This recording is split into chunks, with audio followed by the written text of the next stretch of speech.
at Zero, and that is Bella Marie. She is rushing me to do this because she wants to go swimming. Well, I'm going swimming. She's going to go hang out with her cousins Chloe and Phoebe. And welcome back to Meet Me at Zero.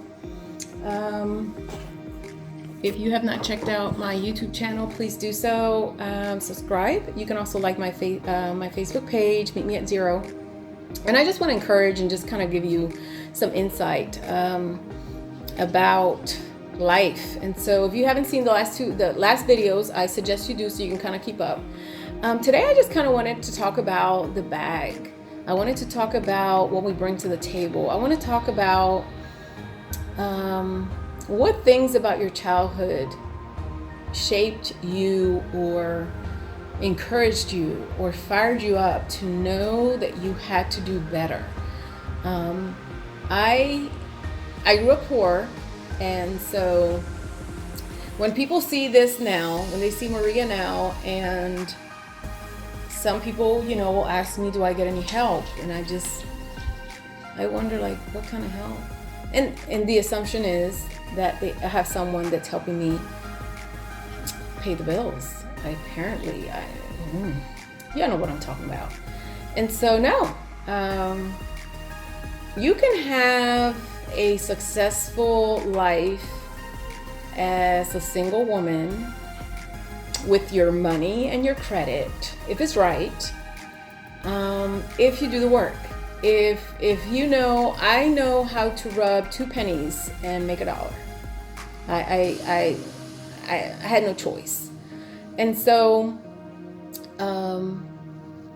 like I shared on a video, my early beginnings was Miss Washington gave me the chance to clean her classroom and would give me some money. And then I remember my dad and my brothers, we would go, when we lived in Philly, we would collect cans and got extra money that way. We moved to Puerto Rico I want to say it's 1984. And I was 13 years old. And now we're talking about a completely different culture. Just remember paying attention to my surroundings often, knowing that a lot of what I was seeing was not who I wanted to become. My mom was, for the most part, the breadwinner. My dad would help her in the sewing business. And early on, at 13, 14, I was cleaning windows, I was cleaning houses. It started with family, and then I did it for friends of the family. And I even did it for one of the biggest furniture stores in our town, for the owner. And they were gracious and kind enough to let me work for them on the summers. But also remember that I would, as a kid, I had my neighbors. They would buy the containers of Tang, the juice Tang, powder Tang. They would save the plastic containers for me in bags, and I would pick them up on the way up the hill. And I just remember making sofrito and having a clientele for that. And then my biggest thing usually was coconut candy, and my dad would go and get me, I don't know, probably 30 coconuts. And my brothers and I would shell them out. We would shred them on a bucket, and we would light up some wood, and we had a outside stove, and I would cook the coconut candy laid in planks, and I would scoop it out, and then put it in the little Ziploc bags, and we would go through different subdivisions to sell it to make a profit. So like I said, I was 13 and 14. When I look now at 13 and 14-year-old girls, the amount of stuff that they have, they don't even know where it comes from.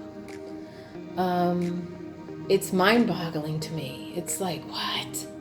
And so when I get a chance to talk to young people, I always tell them some of my stories, and their eyes just open up like, what? They have no idea how blessed they are. They have no idea what work other people had to do for them to get to where they're at. And so I'm grateful for my very humble beginnings. I'm grateful that I understand money, because otherwise I would not have the successful life that I have. And people might say, well, damn, how much money you making? You're making $100,000. I don't have to make $100,000. I can make what I make and live well because I know needs versus wants. And starting from the bottom, when my parents moved to Puerto Rico, we moved into my granny's house, which was a 2-bedroom. Can you imagine 12 people in a 2-bedroom house that was termite ridden? It had no screens, no air conditioner. We had an outhouse that we used the bathroom, so we made sure that we had to do everything before it got dark so we can put the netting on our bed and get to bed early. That's where we grew up together. Many times we ate just rice and beans and a fried egg, and that was dinner. And nobody ever complained, oh, we want pork chops, oh, we want grilled cheese sandwiches, you know. And moving to Puerto Rico was a really eye-opener when it came to status for me, to see how poor we really were in comparison to other families and other people, even in the family. And so as a little girl, I always knew that I wanted to do more, and I wanted to do better, and I wanted to travel, and I wanted to run free. And so in making, you know, the little cash that I did, I started to understand money. I started to understand savings. I started to understand needs versus wants really early on. And so a lot of times, when I became a parent, because I'm going to go back to my childhood, when I became a parent, and sometimes my kids would want something, I would ask them, you know, how many hours does mom have to work for us to get what it is you want? I remember when we first moved here, debating whether we were going to get cable. And back then, cable in 1999, I want to say it was like $20, but it was explaining to my kids, if we get cable, we're not going to the movies. This is the movies. And so we eventually did go to the movies every so often, but it wasn't, we have to. It wasn't a competition. It wasn't, you know, comparison. And so I've never lived in the shadow of anyone, and I've never fronted or had the need to do any of that, because I understood early on in life that we are all dealt cards, and it's just how you play the game. And we can all win with whatever cards you're dealt with. And so, you know, I want to encourage all the moms and dads, if you have children, you know, talk to your kids about money. A lot of people are like, well, children shouldn't be concerned about money. And I see parents that are giving children a certain life that their kids on their own can't afford.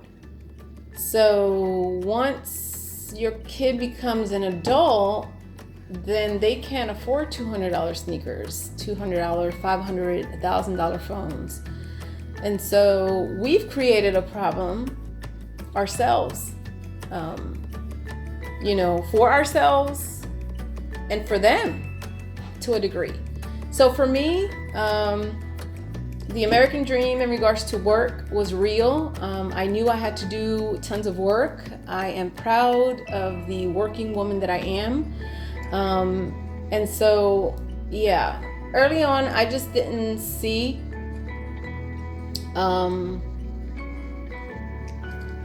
me staying at home and staying in the home and the life that my parents were trying to give me.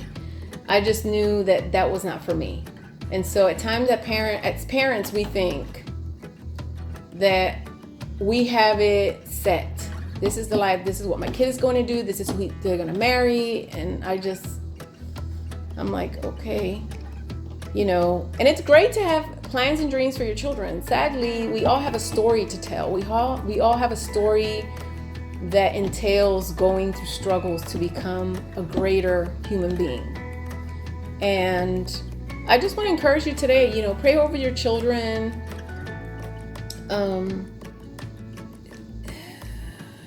Talk about some things. We want to feel, we're living in a society lately filled with stuff that we think we need, when in reality it's what we want, because the need is not being met. Met with attention, met with love, met with quality times. The 5 love languages don't only apply to relationship, but it applies to us as human beings. There's things in our kids' life that we will never be able to provide. Their needs are not for us to meet. And don't take my words out of context. I'm talking about needs, not about food, not about, providing basic care. But we want to fill their life with so much stuff that we miss their whole soul spirit being. We miss their whole independent mindset. We miss their whole taste in stuff. And again, I am a go-getter, and I tell my nieces all the time when I get a chance, go to school, get your own money, secure your own bag, and stop looking at another person's bag as yours. You are a partner, you bring to the table. And so on the next segment, I will talk some more about just growing up poor, what we didn't do. We didn't play any sports. We didn't have any money to play any sports. And just, we grew up in a very tight, very strict environment for religious reasons. And then we had the cultural reason as well, where there's a double standard for boys and for girls. And so I was determined to shatter all that and just kind of run through. So I was the first one to leave the nest, and I have no regrets about that. It came with some consequences. And so I will discuss that on the next episode of Meet Me at Zero. But this week, just encourage you to have conversations with your children and your teenage. It's never too late to teach them something new. To understand that they are going to eventually become adults and younger people. Do they understand money? Do they understand the work that has to be put in to get some things? It's not because you cleaned your room. It's not because you're cute. And sometimes in the name of love, we do some stuff that really does more harm than it does good. So meet me at zero next time. I pray you have a mighty week. Please pray for me. Please stay hydrated. Love one another, love on other people's children, love on those you care. Be authentic, be genuine, be badass. I will see you next week. Love you. Bye-bye.